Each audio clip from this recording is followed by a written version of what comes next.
And you've been in Vancouver almost your whole life, right?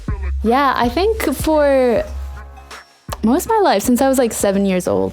So, I mean, at this point, it's interesting, having been in one place for a big chunk of time like that. And I know there's a bunch of artists kind of in our little scene that came out of Vancouver, some of which still are in Vancouver.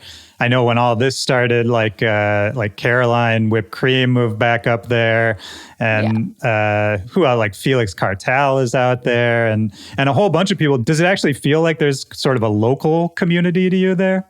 Yeah, there definitely is. I think Vancouver has a really good, like, tight-knit community where we all just support each other. Like, we work with each other when we can. Like, I see Felix a lot. I see Whipped Cream a lot. Like, they're both slaying it. But I think other than that, like, the local scene in Vancouver just is generally really good. Like, back when shows were a thing, you would always see like the same DJs, the same like local promoters, and like everyone knows each other because it's just a way smaller scene than America.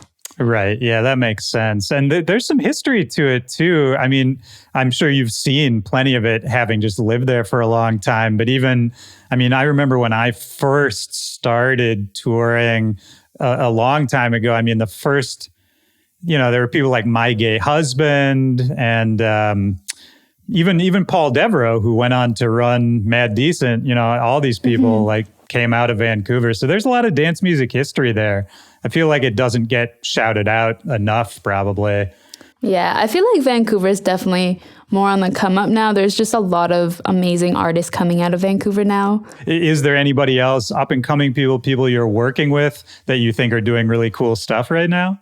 Yeah, there's a duo out here, No Thanks, that I'm friends with. They're killing it. They're making such good house music. There's also Glass Petals, which is Felix Cartel's second project with Johnny Jover.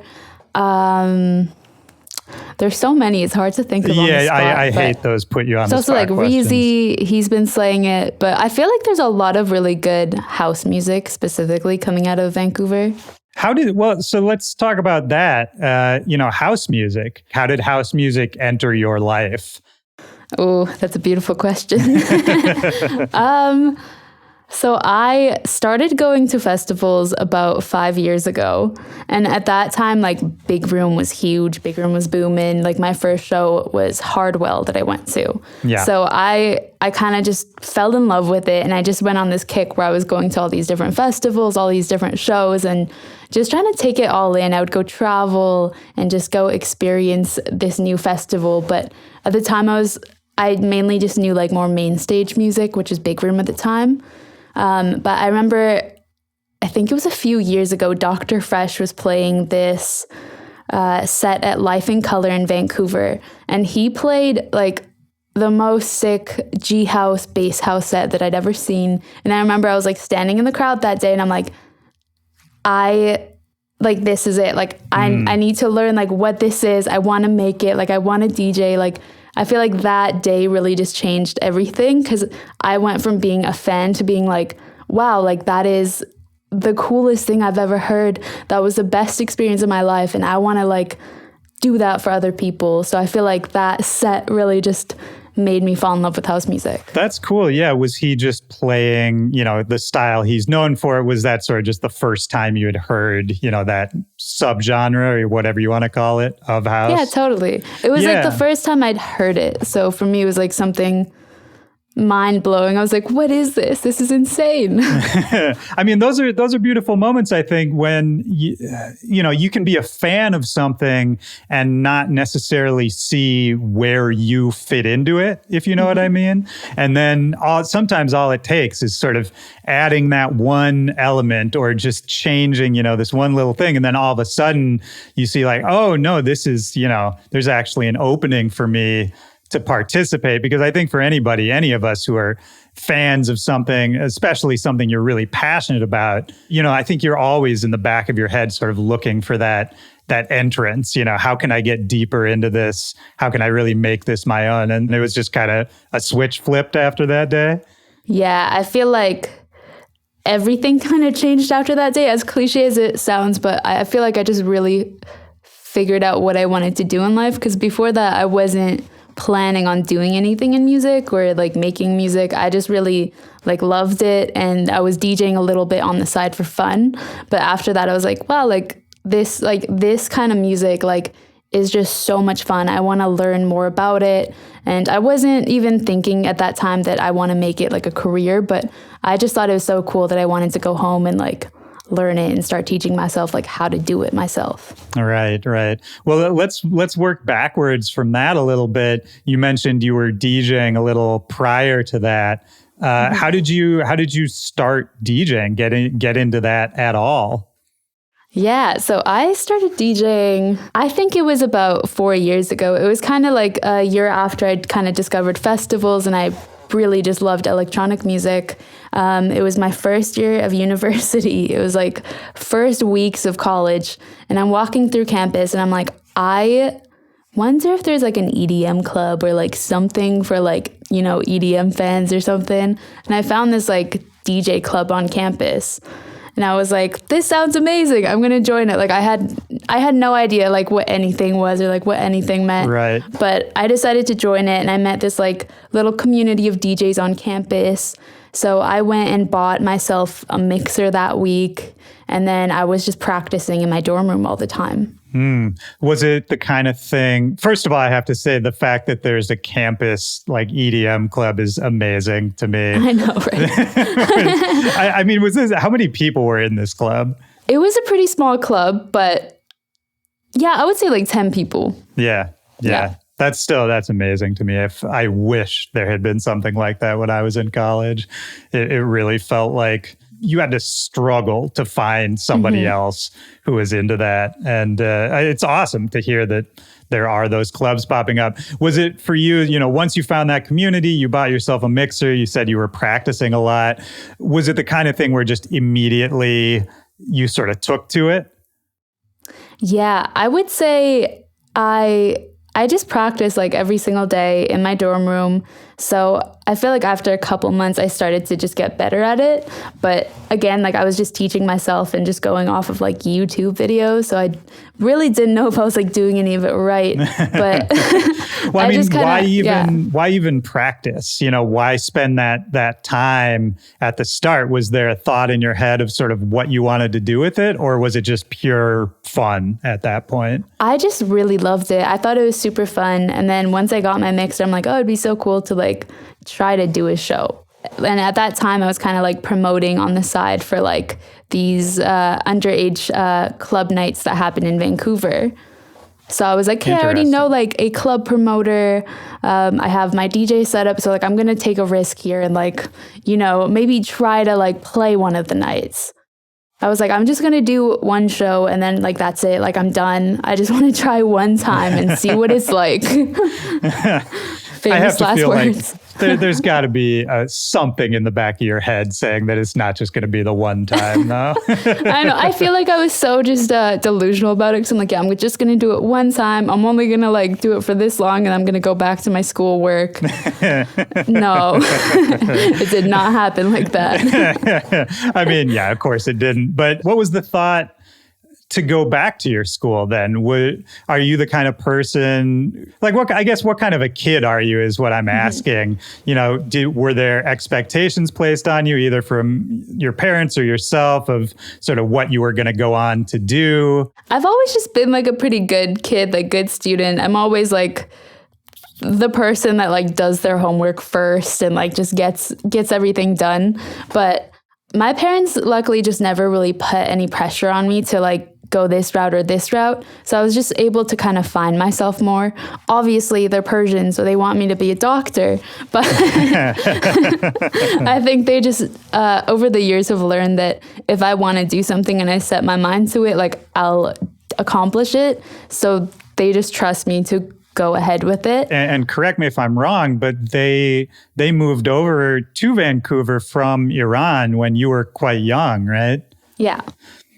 Which is incredible. I'd love to hear more about that story in a minute. But what I was going to say on the topic is that I think oftentimes, the stereotype of first generation immigrants is that their expectations for their children can be very strict, and I've heard this story from other people in similar situations. And so it's really awesome that they could come over and kind of let you do what you wanted to do, doing a thing that I think probably wouldn't make sense to almost anyone our parents' age. Yeah, I still don't know if it makes sense to them now. Like, I still have to explain everything. But Right. I'm very grateful that they did, like, just let me figure out my thing, because I've always just been a very artistic person, but I've kind of been in denial about it, because I'm always like, no, like, I get good grades, so, like, I should go into, like, something involving being, like, a lawyer or something. But, like, I wanted to make videos. I wanted to make films. Like, I want to make music. I never was into the whole academic thing. I just wanted to make art, but I just never believed I was an artist until I started really pursuing music. That's actually really interesting, because I relate to what you're saying, and that I was always pretty good at school too, and it wasn't, I worked hard at it, don't get me wrong, but I was good at it. So it didn't feel like, this crazy hard thing I was doing, because I could do it, right? But what you said earlier about it just didn't mean the same thing as music did, And for a long time, I sort of thought the same as you. I'm good at it, so I should just sort of keep going. This is the path I've been set on. Was there a moment for you when your mindset started to shift? Yeah, I think it was like my second year of university. So I'd already been DJing for about a year. And at that point, I'd reached a point where I was playing around all the clubs in Vancouver. And I got like my first opportunity to play like a main stage festival set. And I just remember like I felt like I was just really in the right place and I was doing the right thing. And it just all felt so right. But in the back of my head, I'm like, no, but I should stay in school, because there's just always this pressure, like you just said, that like you should continue doing it. It's almost like a safety net to be like, oh, like I should stay in school. It's almost like an easier route to go because it's more set in place for you. Yeah. But yeah, I feel like I was just sitting in class a lot of days where I would be thinking about like Ableton and wanting to learn more about production, but I'm like sitting there in like an accounting class. I'm like, what am I doing right now? Well, and you said that it took you a while to sort of believe in yourself as an artist, right? Which I think is something almost anyone could relate to, because especially when you're young and just getting into whatever your passion is, it's, I think, really easy to look at somebody up on a stage or somebody who put out an album and sort of think that, well, that's for them. It's almost like, it's like we're two different kinds of people, like two different species in a weird way. And it's odd. Have you had those moments, now that you're a bit more established, you're putting out records, you're touring, you're working with people you probably listened to years ago? Oh, yeah. Have you had those kind of odd moments where you end up in the same room with or talking to somebody who before you sort of looked at as that artist, Yeah, I think you said that beautifully. Amazing. Oh, thank you. But I feel like it's happened a lot, but like you said, it almost feels like the artist is like unattainable. Like when you're not doing it, you look at someone on stage and you're like, that's not possible. Like that's unattainable. That's like their thing. Like I can't do that, Right. But after you like really put in the hours and you put in that time, you're like, okay, like, yeah, I can do it. Like I got it in me. Like it's just waiting to come out right now. Yeah. It's one of those funny, for me, it makes me look back at like my past self and what I used to think and sort of chuckle, because to use you for an example, like you put out a record with Nightbase, right? And AC Slater's label, he's an established guy, been doing this for years and years. I know him since way, way, way back when. And I have to imagine for you, who probably heard his records for years and years before you ended up working with him and his label, that has to be one of those kind of moments, right? Where you end up talking to him. He's just a nice, regular guy. Yeah, completely. Like, I remember meeting him and just right off the bat, like nicest person ever. Right off the bat, he's just like, he doesn't know me. He's like, hey, like send me music. Would love to hear some of your stuff. And like just so warm and welcoming. And I'm like, God damn, like that just sets such a high standard for like, you know, how to behave as an artist, because he's just such a good person. Yes. Well, that's another great point too, is that I think once you sort of get in the scene a little bit, meet everybody, you have to almost be a very nice, warm, open person. That's a big part of succeeding in this, right? Again, sort of breaking down that stereotype that an artist has to be sort of distant and unapproachable, and when the truth is the exact opposite, right? Yeah, I think it's just very important to be kind to people in general, whether it is like in the music industry or not. Just creating like a space where people feel like safe and comfortable to talk to you. Like I feel like because of how nice AC Slater is, Night Bass has really just grown into the beautiful thing that it is. And like all the artists on the label are so expressive of who they are, and they just have so much freedom to do what they want. I love how you put that. You're absolutely right, because, you know, these worlds that people build for themselves, that musicians make for their fans to come and live in and walk around in, it's an extension of them, right? And yeah, so, totally. You know, if you want your fan base, your listeners to have a good time, to feel happy, to feel confident and comfortable and safe, exactly what you said, it all starts from you. Yeah, that's beautiful. I love the way you put that. I want to go a little further back, you know, back to your parents and sort of the way you were raised and how you sort of became who you are today. You seem very warm, very open. Have you always been that way? Were you a social person? I feel like these past few years being in music, I've just warmed up and I've become like an even more social and nice person because of just the fact that I'm just generally happy with what I'm doing in life. So I feel like that just shows and comes out, and I'm able to just be the best version of myself to everyone. But I think I've always just been very into being kind and, you know, respecting other people. Where do you think that comes from? Do you think you get that from your parents, your environment? For sure, my mother, and I'm going to say my dad too in case he hears this. Hey, Dad.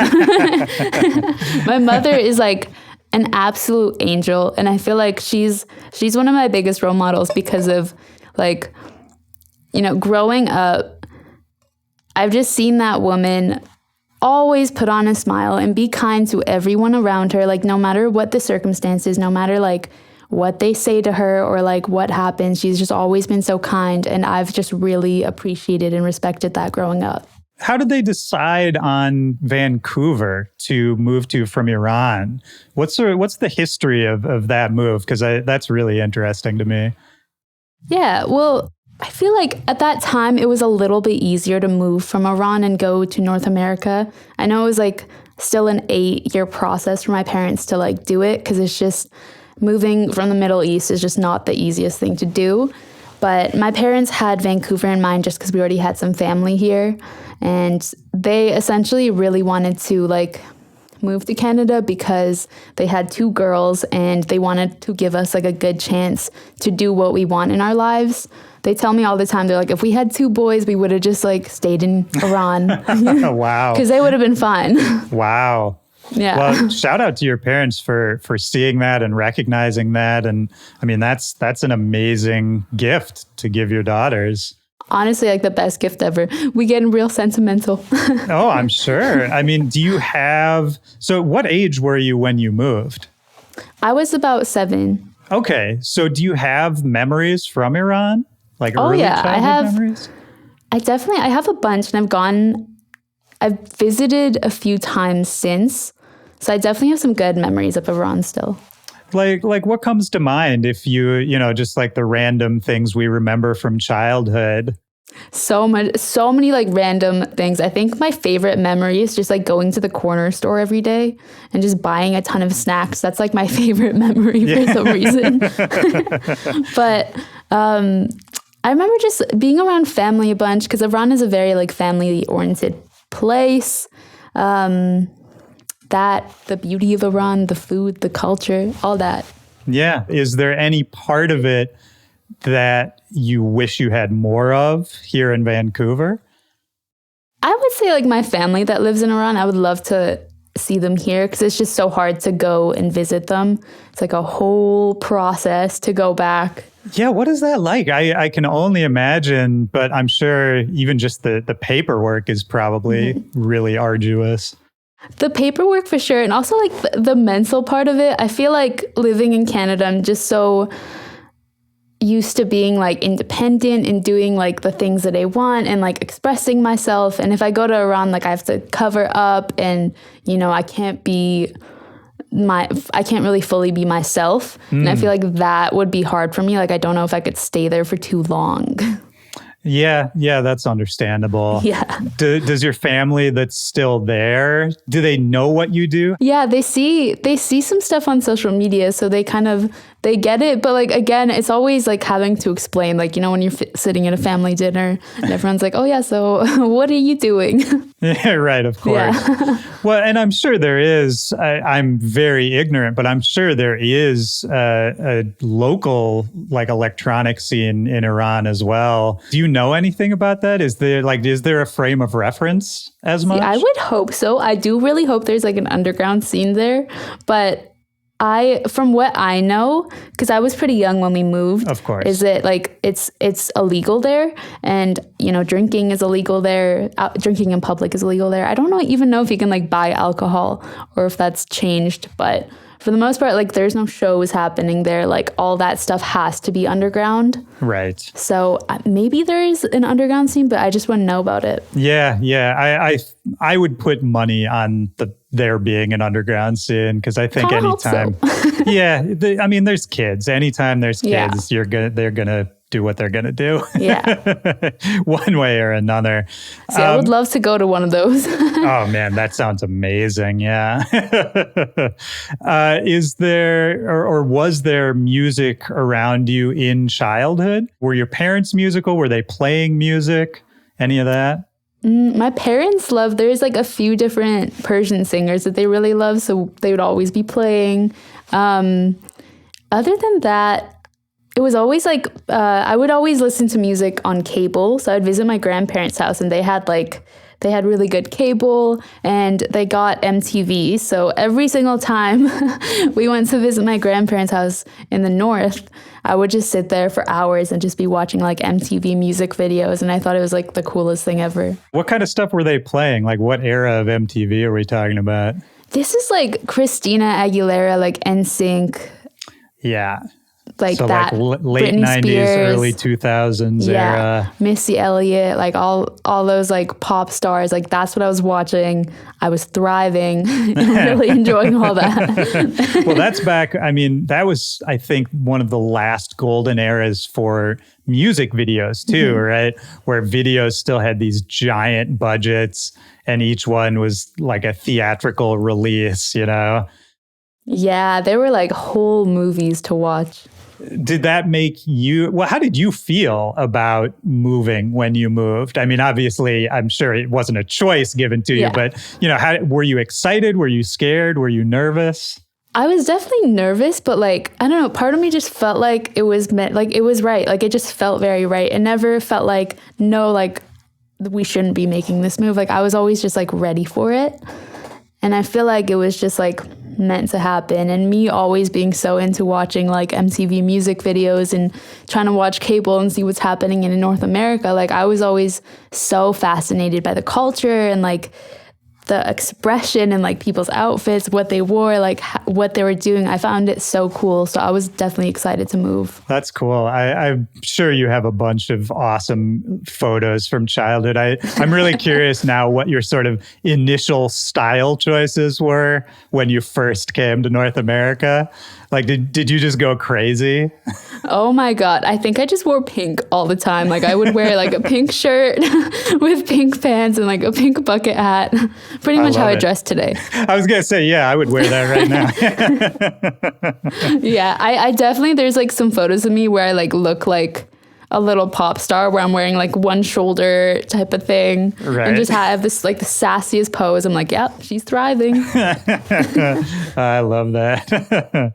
Yeah, I was very much like just into like pop music and radio, whatever the radio was playing. That's actually where I heard my first EDM song ever. Do you remember what song it was? Animals by Martin Garrix. Of course, yeah. It was a beautiful moment. I like went home, I Google, I'm like, songs like animals. That's great. I need more. So it was an instant thing for you. You heard it and just immediately wanted more.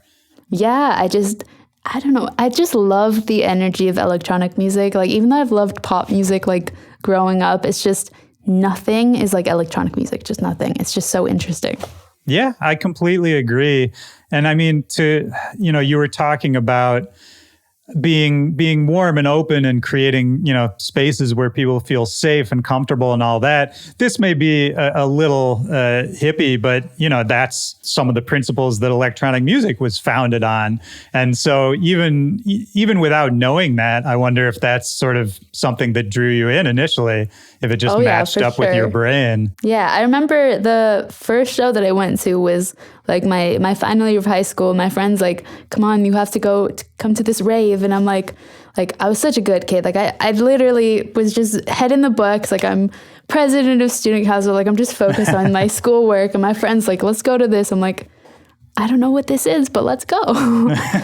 And I remember going there that night and just standing there, like just shocked and like in awe, being like, wow, like I've never felt so accepted and like so okay to just be myself and like, express myself, because everyone around me is like wearing whatever they want. They're dancing however they like. They're doing whatever. And I've felt like I just really found a place where I fit in that night. And you said that was a Hardwell show? Oh, yeah. Okay, nice. Was it just him or was it a festival? I think it was like a few artists leading up to Hardwell. And I'm just trying to get a mental image. How big of a show are we talking? It was like a Coliseum type of show. Okay, yeah. Like in Vancouver, there's confetti, like lots of people. Like there's definitely thousands of people in the crowd. Yeah, so we're talking like peak Hardwell, yeah. Oh, yeah. Yeah, he was definitely popping off. Right. So moving on, you're in high school, you're doing all this, and you said you were promoting shows as well? Yeah, so in high school, I got into like hosting kind of like after parties at these clubs downtown where I would like rent the club and I would sell a bunch of tickets, and it would be like my night that I was throwing for everyone that was like in my school, in my grad year. Wait, so you were full on throwing events? Yeah. Oh, that's crazy. That's a lot of work. Yeah, I don't even know how I got into it, but it's just something that I kind of fell into, and I started doing it because I thought it was so much fun. But at the time, like I literally didn't know that like DJs existed like that were below like Hardwell. I thought there's like Hardwell. Right. Oh, there's nothing else. There's high school students and there's Hardwell. Yeah. Yeah. So I literally would like have my little iPod, fill it up with like an hour's worth of music or however long, and then that's just what would be playing. Okay. In the club sound system. Interesting. So okay, I have so many questions. So these are underage parties. Are these happening? They couldn't be happening at regular club hours. Are these like early evening shows? Yeah, they're like 9 p.m. to like 11. Yeah. Type. You can't do them anymore. They're not legal, but at the time they were. So I used to host a bunch of them. You must have been super popular in school because of this, I have to assume. I feel like I just had a lot of friends. I wouldn't call myself like popular, but I would say I had a lot of friends. Sure. Yeah. And I feel like probably more friends once you started doing it, right? For sure. And so you just bring an iPod, throw on your iPod, and was it just you? Was there a group of people doing this? No, like I just decided to do everything myself, like as I try to do with everything. But I just hired like a bouncer, and then that came with the club pretty much. And then I ran everything else. I'd be like outside, like selling tickets. I'd go in, dance a little bit. And then wow. The music would be playing. Were you making money off of this? I mean, like, yeah. Okay, so that must have been great in high school. Yeah, it was really cool because I didn't do it for the money initially, but then I was like, I get money too, and I get to dance and host this night. Let's go. Oh, that's so funny, man. How many people would go to these nights? I would sell them out. Like they were doing well. I would say like over a few hundred for sure. I would grind. Yeah. I would be like, I would be doing like my student council stuff on the side. And then on the side, I would like run off and like sell tickets in school. Wow. And you got good grades still. Yeah. Man. Focused girl. Absolutely. How do you look at your old self, I guess is what I'm asking, because obviously a lot of those tendencies, doing everything yourself, executing a project from start to finish, doing it, on a professional level. Not a lot of high schoolers are throwing end-to-end events, selling them out all by themselves. Is there a part of that you've taken with you into the artist thing? Or alternatively, do you feel like you've been able to sort of chill out that part of you a little bit and be more sort of free in this sort of new version of yourself? See, I feel like I love that you asked that because I feel like everything I'm doing now is just a combination of all the things I used to do for fun growing up or like in high school. Like I used to love making like short films, and at one point when I was like in 5th grade, I wanted to like manage my friend who was a rapper. Like I have no idea what I'm doing, but like that's just what I wanted to do. When in 5th grade you were going to manage a rapper.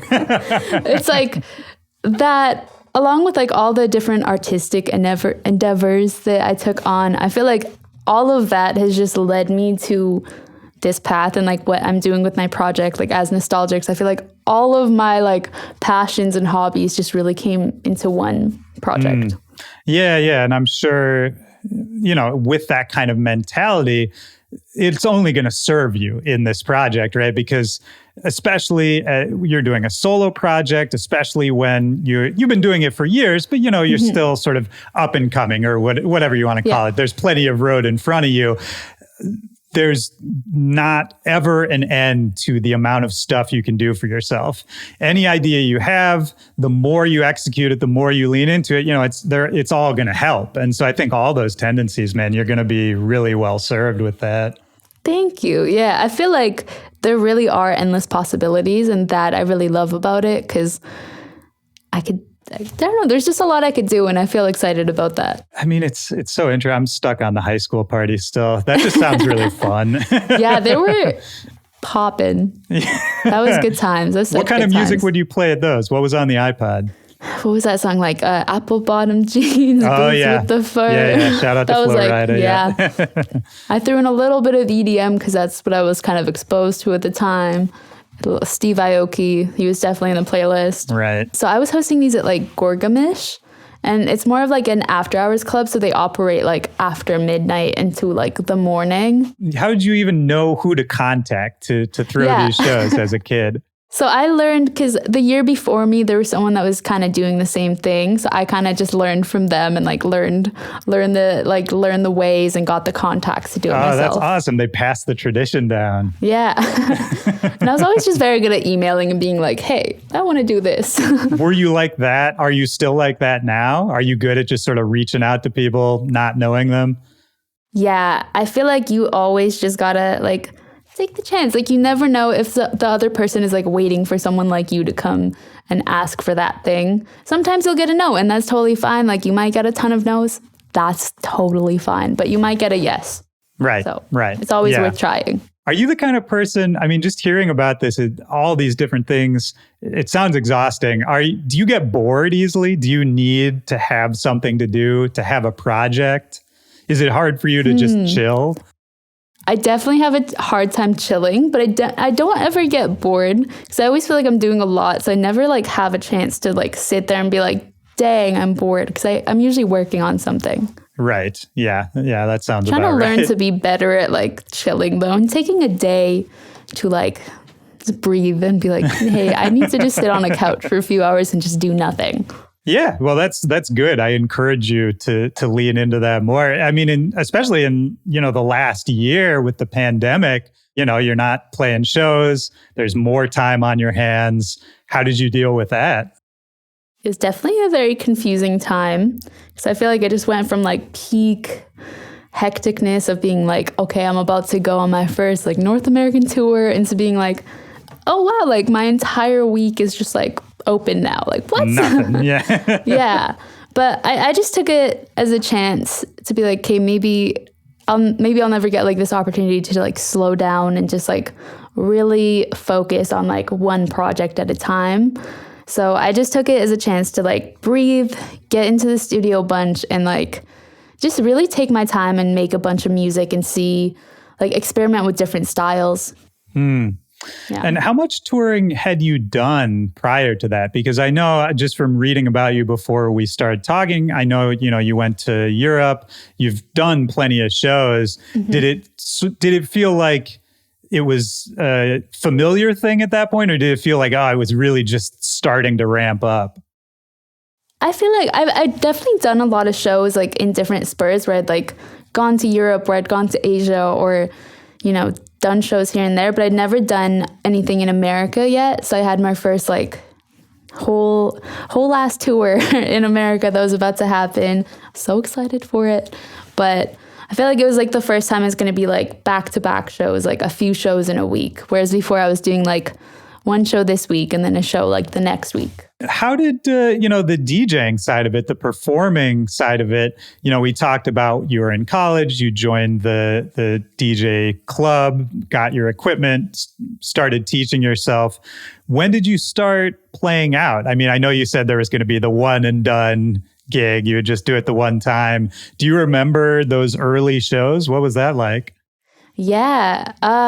The early shows, good times. I actually reached out to like one of the promoters that I had promoted for previously, and I was like, hey, I really want to play like one show like for this event. And they heard my mix and they're like, nah, like take some time. They're like, try again later. Yeah. But I ended up like doing some shows on campus, and then that led to me getting offered to play some shows like at these different venues or events downtown, which it kind of just kept like snowballing, where like one show would always just lead to another one. So for me being like, I'm going to do one show, it's like that one show just ended up leading to a bunch, which led to a bunch more. And what kind of music were you playing at those early shows? I think a majority of it was house music, but I did like a bit more open format where I'd be playing like different genres. It was a lot of fun. I just didn't have as much knowledge as I have now. So like, even if I wasn't like playing the best set, like I just really enjoyed what I was playing. So at the time I was like, I just love what I was playing. And eventually I just learned how to play it better for other people. I think it also teaches you how to present what you like to other people in a way that makes sense to them, right? Mm-hmm. Because you can't just start off with somebody who doesn't know you playing something they don't know. It's not a good place to make a connection with somebody, right? But if you can kind of present it to them in a way that's familiar, or give them something they know followed by something they don't know and connect it, I mean, I guess I'm just literally describing what DJing is now, but that's, to do that well isn't a hard art form. Yeah, totally. I feel like it takes a lot of time and like just doing it and playing a bunch of shows to really master it. I remember like early on, I would get kind of overwhelmed because I'm like, I don't know like what I'm supposed to be playing or like what people want. Cause like, I think I was DJing when I was like 18. So like I was just like allowed to go into clubs. Like I was just legal. So like I didn't know like what people like to hear in clubs. I just knew what I liked. Of course. And I could talk about this for hours because there's so much. It's almost like a game of chess or something. You have to be thinking a bunch of moves in advance, mm-hmm. Not just I'm going to play this song. Now I'm going to play this song, but it's, eventually I want to get to this kind of sound, or I want to make sure I play these songs. So how do I sort of take people on on the path from here to there? I love thinking about that kind of stuff. Yeah, I think that's like the beauty of really learning the skill of DJing, because you can go like, you could get so nerdy with that stuff where you can like really tailor this beautiful, beautiful set. But that definitely takes years to like really nail down. Oh yeah, it's hours and hours, hundreds, thousands of hours of but practice. Once you get it, it's beautiful. Oh man, it's so beautiful. And I will say, I don't know if you felt the same, but I had plenty of gigs early on where I just ate shit and did, really just did not do any of the stuff we're talking about. And even that was fun, Oh yeah. Even That's eating just a shit, part of I it. loved it. Yeah. I have definitely countless times, and it's just part of the process. Like you gotta be trash and you gotta like be bad at it to learn and then get better at it. Like everyone starts out just not being good. That's always my advice for anyone that wants to do this kind of stuff, is just like start doing it. Yep. Start trying it and like be bad at it. Literally be bad at it, and then you're gonna get better. Yeah. Oh, yeah. You will be bad. Like, there's no secret. And that actually leads me to my next question I wanted to ask you was, these early gigs, you're starting to play out more, you're getting booked at different shows, you're becoming known in the city a little bit. When does making music and production come into that equation? Yeah. So going back in time now, I think I was kind of like dabbling in making music after I saw like my first bass house set. So I was like, I really want to learn how to make this. So immediately I started by making house music, and I was just like playing around with Ableton and like just trying to make stuff. Like I would literally take samples from like Family Guy right. and just try. Like I would always just try to teach myself and figure it out. But I think after I got to play my first festival, I played main stage. It was like the opening slot. I walked off that stage, and there wasn't many people because I was just the first slot. I walked off the stage, and I remember just being like, wow, like that was absolutely amazing. Like I can't believe that I'm here right now. I just really want to learn to do this for real and, be able to go up there and give people like an experience and like have people come out to hear a specific song and, be in the crowd singing along to my music. So I think that was about 3 years ago.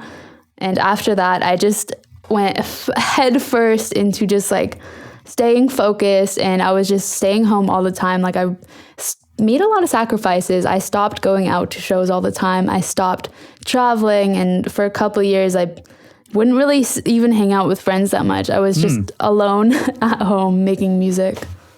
That's interesting. In that period, was that even a conscious choice for you to sort of make that lifestyle change? Or did you just sort of look back and say like, oh, somewhere in there, yeah, I started thinking about this differently?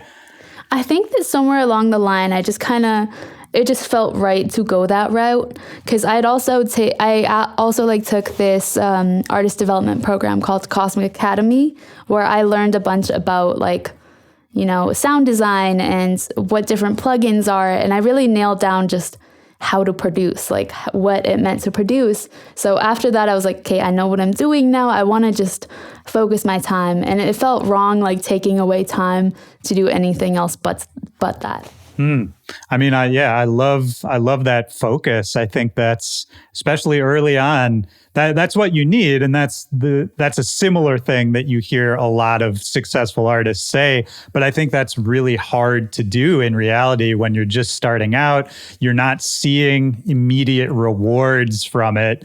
And it can kind of feel like, at least in my experience, when I was in that period of my career, sometimes it just feels like, does any of this matter? Is anyone paying attention? Is any of this getting me anywhere? Did you feel any of those feelings, or was it so much about the discovery and just whatever that fire was that kind of pushed you forward? There's definitely moments that I did feel like that, because it's, no matter how excited you are and how passionate you are, it's like sometimes you're just not getting the idea that you have down into your project, and you're like, well, like, am I really like taking all this time and putting all of my free time into this? It is definitely tough, and you got to make a lot of sacrifices. But I think I was just very interested in the process of it and just loved it so much, where that like I didn't have like an intention of being like, I need to get X, Y, and Z to be happy with production. I just want to learn production. I started liking it more than DJing, which I did not think it would be possible. I think the biggest struggle for me initially was like the technical side of it, of like knowing how to produce a good song. But for me, when I was good at the technical and I could just make whatever, and I was able to really just focus about creativity, like that's when I started to like really flourish, and like I was like, I just want to spend all my time making music. Like, sorry, everyone else, I'll see you next year. Right. Well, I mean, let's talk about the early sound of it. What did it sound like, the really early stuff you were making? Maybe even the stuff that people never heard. It's house music. I always made house music. Yeah. And I mean, it's interesting. I was listening to, kind of your whole discography before we started talking. And within house music, I think your sound is very versatile. It can kind of go from one subgenre to a different one, from, something really, really heavy or rowdy to something a lot deeper and quieter. For you, when you started off, was there... like, what was your perspective on it? Was there a sound you really wanted to make? Was there an idea you had in your head of what you would sound like that you were trying to get to? Yeah, well, I had like my influences at the time that were like different bass house artists. I looked up to a lot of different artists on like Confession and Night Bass. So I think like that general like bass house kind of darker sound is what I was like attracted to initially. I just really liked this like dark house sound, like what Drezzo plays. Like I absolutely love that style. Yeah. But I think once I got into it and I started really learning and putting my own taste and style into the genre, I just naturally started going towards like more like fun, bouncy, like vocal oriented things. And I think it just comes down to like who I am, and it reflects in my music. Right, of course. And I mean, that you brought up, your own vocals, which I think these days you're putting on most of your tracks at this point, right?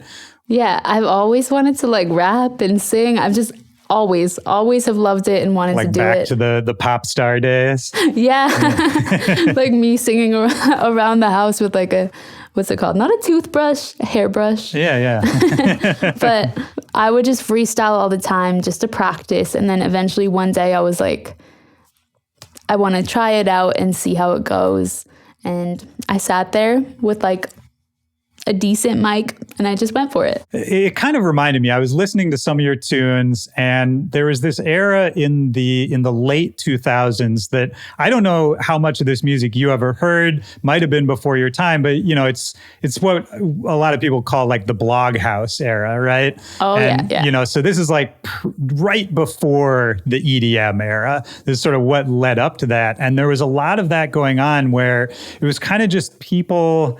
It was sort of a DIY vibe, and there was a lot of creativity happening in dance music. A lot of people just trying something they wanted to try because they were excited about it without sort of knowing where they were going with it. And, listening to your vocals on songs, it kind of reminded me of some of the old blog house vocalists that I used to love in that era. And even some of the sounds that you use, like your sound selection.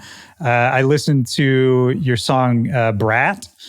And that, to me, like the bass sounds on that is super, super blog house. Reminded me, of like old Crookers records and old, Bloody Beetroots. And the vocals, to me, were kind of... I don't know. It reminded me of like Uffy or maybe even somebody like Spank Rock.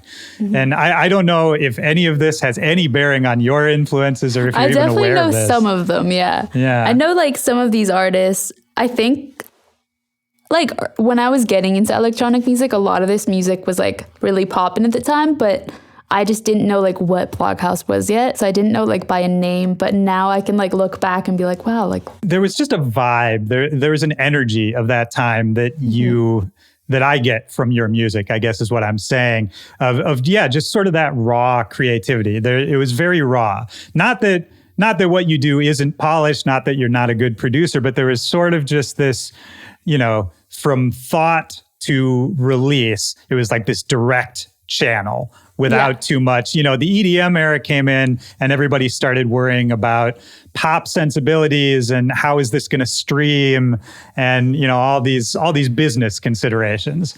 And to me, your music kind of took me back to that just creative era. And I really like that because I think that's something that's missing in dance music right now. Thank you so much. That's such an amazing compliment. I specifically, like when I sit down to make music, I always just focus on sitting down and just trying to see what I can create instead of having something in my head already or like putting expectations on it. Because I feel like expectations like really kill creativity. Or if you're trying to sound like someone else, then you're not making what you could be, what your full potential is. Yeah, I completely agree with that. And what is your songwriting, your production process? I mean, if you just come to the studio one morning, do you work in the morning? Do you work at night? When do you work? It always changes, but right now mornings. Okay, so say you come to the studio in the morning, you sit down, where, if you are starting a new session, where do you have a process? Where does it start? What happens first? It's always different. Sometimes I'll start with like a drop or like a breakdown, like piano, or sometimes I'll just like throw down a kick and then I just will start like freestyling and doing vocals. And then I'm like, okay, like I have a cool idea in my head that I'm going to go through. But it honestly like takes one sound or like one little thing for me to be like, this is a song. Like, there it is. Is it the kind of thing where once you hear that, you can sort of just picture what the rest of the song is? Yeah, totally. I feel like one of my good friends said this to me, but songs are already written. You just have to figure out the pieces. Yeah, it's like a puzzle. And there's some kind of security in that. I like the thought of that too, because then it's not all on you. It's not that you have to be this genius artist, that, you have to be better than all these other geniuses. It's just, no, it's already there for you. It's just a matter of finding it and unlocking it, right? Yeah, fully. And I just always make sure to never compare my work, because I feel like comparing yourself is just the worst way to ever like create art, because you always pigeonhole what you're making and you're like, okay, like maybe I should sound like this person. That's never a good thing. And what were some of the early successes you had? Once you started producing and were really getting into the Nostalgix project itself, what were some of those early successes, those little things that let you know, oh, I might be onto something here? I think my song Mind Tricks, that one came out on Night Bass like last year-ish. I feel like that song just got a lot of amazing response. I was getting like videos from people dancing to it, and I just got so much love from it, where I felt like, dang, like people like me just embracing my sound and my style and making what I want. And I feel like that was a very like good experience to have as a producer, because I'm like, okay, I could be as creative as I like. Because I remember sitting down to make that and I was like, I don't know if people will like it, because it's different. So I don't know if like how people are gonna react to it. So having that be my best song in a way at that time was just very like enforcing of the fact that I should just be creative and embrace my ideas and, make what feels right. Sure, absolutely. And at this point, you've got many of them, but what were some of the early cosigns or other artists, other people in the community that really started noticing your music and connecting with you? What were some of those early moments? Ooh, I think Golf Clap was one of the first people that like really like supported me. They invited me out to Detroit to come to like a music writing camp for a week with a bunch of artists. Oh, what was that like? Oh, that was amazing. That was like my first time ever meeting artists in real life. Like I didn't know anyone prior to that. So I flew out to Detroit, like just saying, you know what, let's take a little leap of faith and see how this goes. And I spent a week writing music with a bunch of different producers. Like Masterio was there, West End, Zendlo, who are a bunch of really good house producers. Yeah, they're all fantastic. Yeah. So we just spent like a week making music, and then end of the week we went to like Golf Clap's warehouse party that they hosted every year. And that's actually where I ended up meeting AC Slater. Oh, there you go. That's full circle. That's beautiful. Full circle moments. Yeah. Did you pick up anything, working physically in the studio with other pros like that? Did you see anything you took with you from other people's production processes? Oh yeah, I feel like we all like learned a little bit from each other, like different techniques that we have. And that's like the beauty of collaborating and working with other artists. You always like find a little new technique. But for me, it was very big being there because it was the first time I was actually, hanging out and being around other artists in person. And at that time, I was just like, yeah, like I don't know anyone. I'm just like making music. I'm putting it out. And I think going there and seeing how much I got along and how quickly I became friends with everyone, that just really reassured me that I was in the right place. Yeah, that's beautiful too. And I mean, say we're in a hypothetical world sometime in the future when things are back to normal, whatever normal is going to mean. What's the ideal version of Nostalgix for you? Do you, obviously you're getting more and more into touring. I'm sure once people are back on the road, you will be back on the road. Do you have sort of a vision for it, I guess is what I'm asking? Yeah. So I love being in the studio, but when shows are back, I definitely want to be on the road as much as possible. I love traveling, and that's one of the big things that really got me into music in the first place.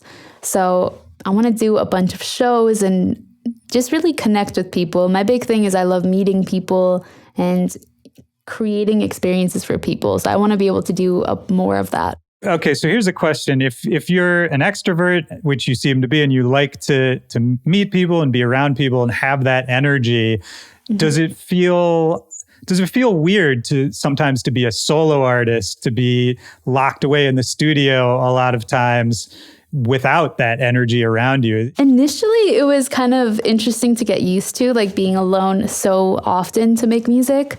But I think I just really like it because I'm able to sit down and like focus and get my work done. And then I'm able to like go out and share it with a bunch of people. I get to be around.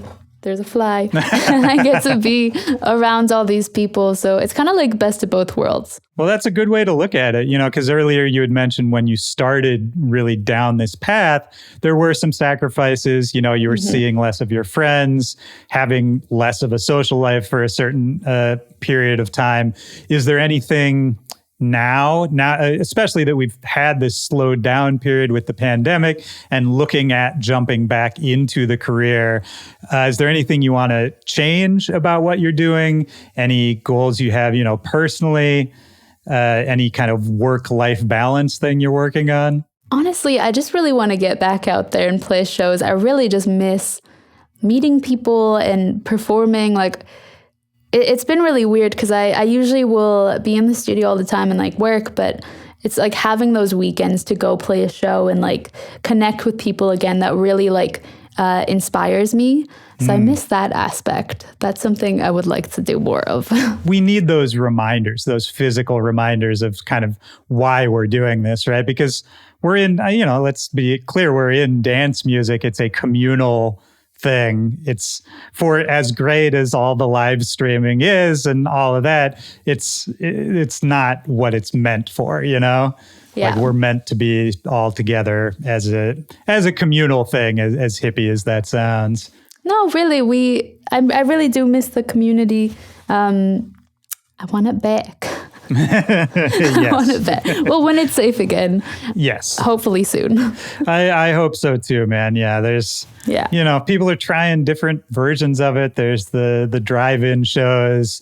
I mean, here in the States, there's a couple states that just said fuck it and reopened everything. And yeah, I'm not into that, but I know it looks so scary. Yes, so sketchy. But people are trying, and you can tell. I guess the point is you can tell that everyone is really missing that right now. I think when we go back to it, though, it's going to be such a beautiful time because everyone needs to like get in a solid, like at least like a week of partying right away. Oh, yeah. just let everything out. Yeah. I think everyone's just been through a lot of shit this year. I mean, yeah, I'm definitely ready to get out there and go a little crazy. Yeah, me too. I've been in this. I think I've been in the studio like every single day for the past however many months quarantine has been. Right. No complaints. Yeah, you don't no even know, right? complaints. It's like, It's almost been a year, I think. Are you setting up, I guess that's maybe a good way to start bringing it home is, are you setting up plans, not only for when things come back, but just, in the short term? Obviously, you've been working on a ton of music. I'm sure you got a lot of new stuff. What are your plans going forward for new music, for anything about the project? Oh, yeah. So I have been working on a ton of music to pretty much just prepare for what's coming in the next year. But I've got a really big EP coming soon out on Nightbase. I've got a bunch of remixes that just drop, like one for Manor and Tombs and another one for Bijou and Dr. Fresh.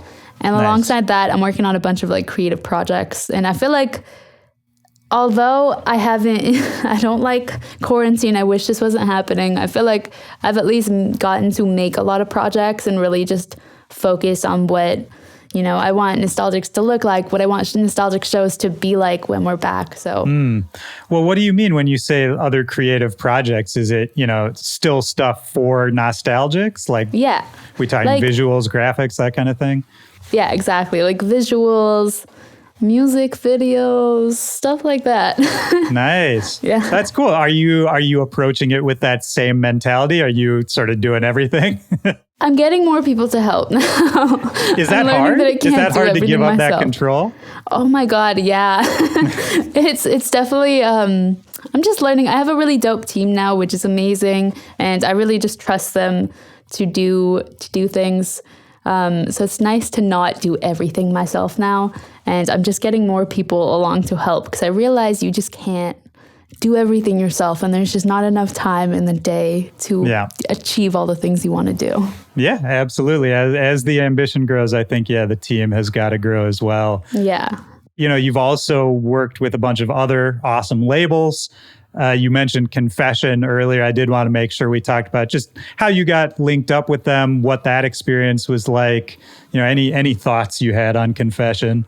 Yeah, for sure. Confession is actually one of the labels that I looked up to the most when I started producing, because I downloaded every single one of their songs. Like I always played out their music and I loved everything they put out. So one day I actually just emailed them out of the blue to their demo email, and they ended up really liking one of the songs, and it ended up being one of my first releases. All right. Well, I hope everybody listening hears that the demo emails, sometimes they do work. Sometimes they do work. Yeah. I mean, it's just what you said earlier. You got to put up the shots, man. Yeah, exactly. You just never know. You could email 30 different labels and no one responds, but you email 31 and then that's the one that responds, 100%. And have you talked to Chami? Have you guys ever met? Yeah, I met him at ADE last year, actually. Really talented person, amazing human being. Yeah. Yeah. He seems like a great dude. His album's great too. That just dropped. Yeah. Beautiful. Every single song on that album is just mwah, chef's kiss.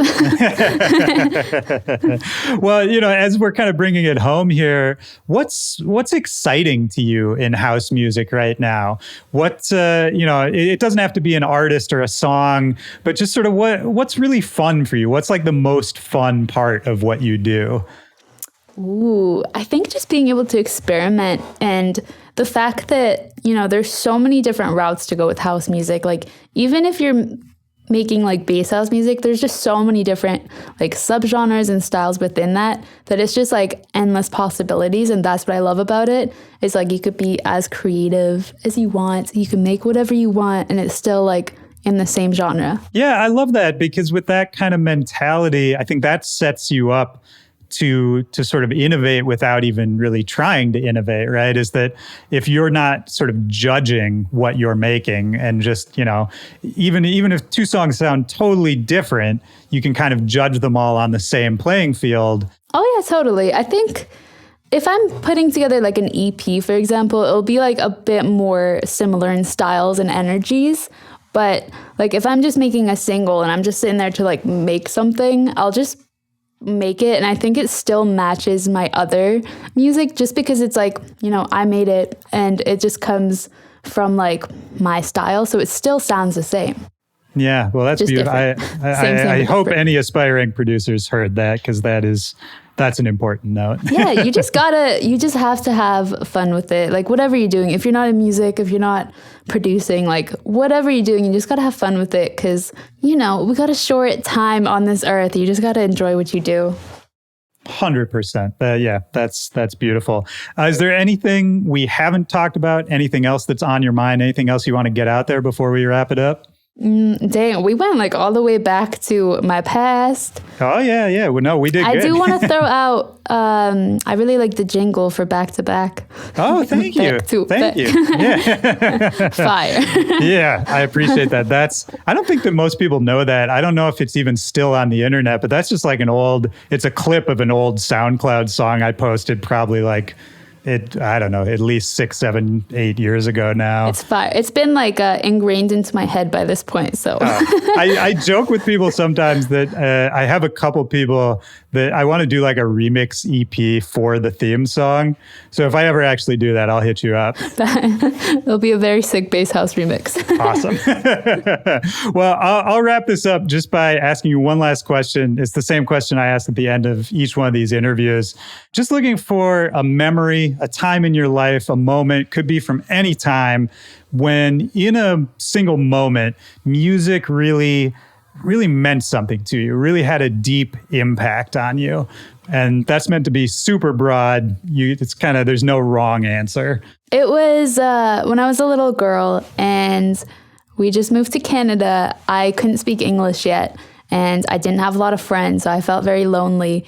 And for me, I was able to just put in my earplugs when I got home when I was sad, and I was just able to sit there and connect with something. And I think that moment still really sits with me. That's beautiful. I mean, it's not beautiful that you were sad and felt lonely. Wait, we all get sad. Well, of course, absolutely. And I'm sure moving at a young age and being in a totally different, not just place, but culture and environment and social setting, all of that must have felt very isolating. I think it just made me feel okay to embrace whatever I wanted to, because even if I moved, even if I didn't have friends, I felt like I always had something I could connect to. Yeah, that's security, that's safety. That we're coming back to that again. I love that. Love that. I love it. Well, this has been great. This is super fun. Thank you for taking the time to do it. Yeah, of course. Thank you so much for having me on this. Absolutely. All right, take care. Bye.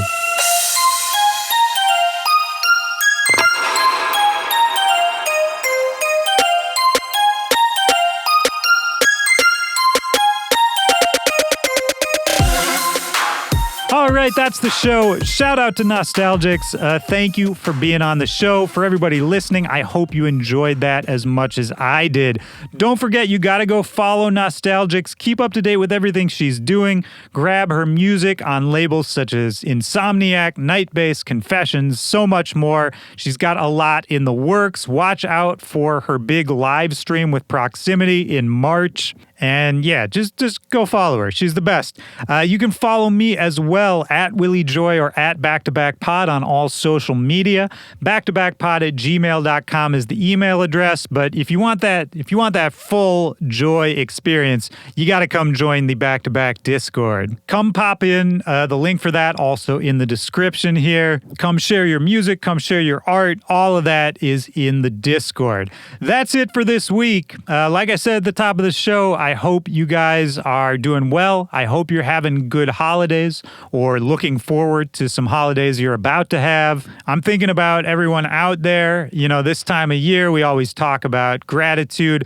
I'm grateful for you, for the person hearing my voice right now, for the awesome back-to-back community. I'm grateful for all these hours I've gotten to share with, some of my closest friends, some of my peers, some people I've never met before who are just great artists. All the conversations I've gotten to have this year on Back to Back. And look, the year is not over yet. I still have some heat in the chamber for you. So with that being said, take care of yourself this season.